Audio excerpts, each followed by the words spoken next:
अब वो खबर जिसे हर माता पिता के लिए जानना जरूरी है, आप जरा ध्यान से देखिए। अगर आप भी अपने बच्चों को तैराकी सिखाने के लिए भेजते हैं तो ये स्टोरी बड़ी जरूरी है समझना।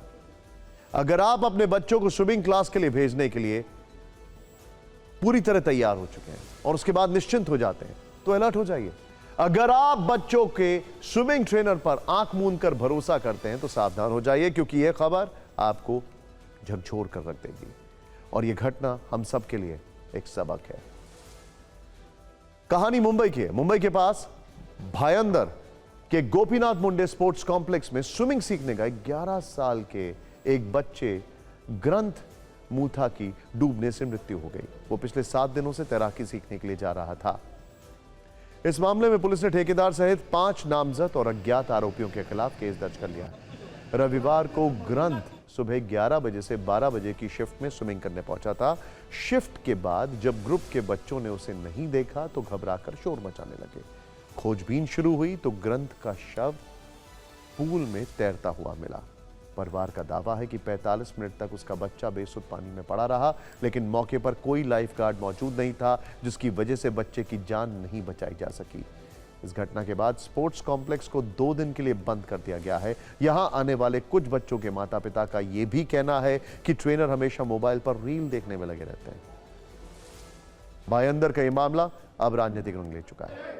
राज ठाकरे की पार्टी एमएनएस ने मीरा भायंदर महानगर पालिका के कमिश्नर के दफ्तर के बाहर विरोध प्रदर्शन किया। वो दफ्तर के बाहर सांकेतिक अर्थी लेकर पहुंचे थे। एमएनएस का आरोप है कि जिस संस्था को स्विमिंग पूल के लिए ट्रेनर मुहैया करवाने का ठेका मिला था, उसने कम उम्र के गैर अनुभवी लड़कों को ट्रेनर बना दिया। स्विमिंग पूल में तैराकी सिखाने को लेकर महानगर पालिका ने कुछ नियम तय किए हैं। नियम कहता है कि स्विमिंग पूल में लाइफ गार्ड होने चाहिए। हर शिफ्ट में कम से कम 4 इंस्ट्रक्टर या लाइफ गार्ड होने चाहिए। ट्रेनर और लाइफ गार्ड का महानगर पालिका से मान्यता प्राप्त होना जरूरी है। सभी कर्मचारियों को तैराकी क्लास से 15 मिनट पहले पूल के पास मौजूद रहना अनिवार्य है। लाइफ गार्ड और इमरजेंसी रिस्पांस टीम के कर्मचारियों को ट्रेनिंग देना जरूरी है। हर 3 महीने पर महानगर पालिका के जरिए स्विमिंग पूल का परीक्षण करवाना होता है। सवाल यही है कि जब स्विमिंग पूल में तैराकी सिखाने को लेकर इतने सख्त कानून हैं, तो क्या भायंदर के गोपीनाथ मुंडे स्पोर्ट्स कॉम्प्लेक्स में इसका पालन नहीं किया गया? नियम कहता है कि उस वक्त कम से कम 4 लाइफ गार्ड्स होने चाहिए थे, तो फिर वो थे कहां पर?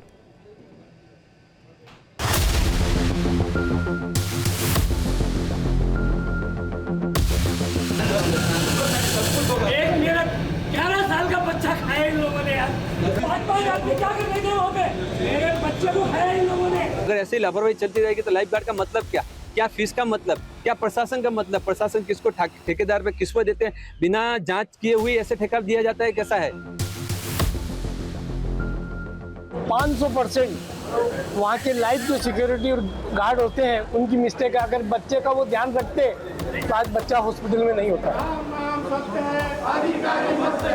मैनेजमेंट है तो उसके ऊपर में ऑफेंस रजिस्टर किया गया है और आगे की इन्वेस्टिगेशन जारी है। हम इस वक्त भाईंदर के उस स्पोर्ट्स कॉम्प्लेक्स के पास हैं, जो स्पोर्ट्स कॉम्प्लेक्स जिसमें ग्रंथ की जो है वो पानी में डूबकर स्विमिंग पूल में तैरने के दौरान मौत हुई थी।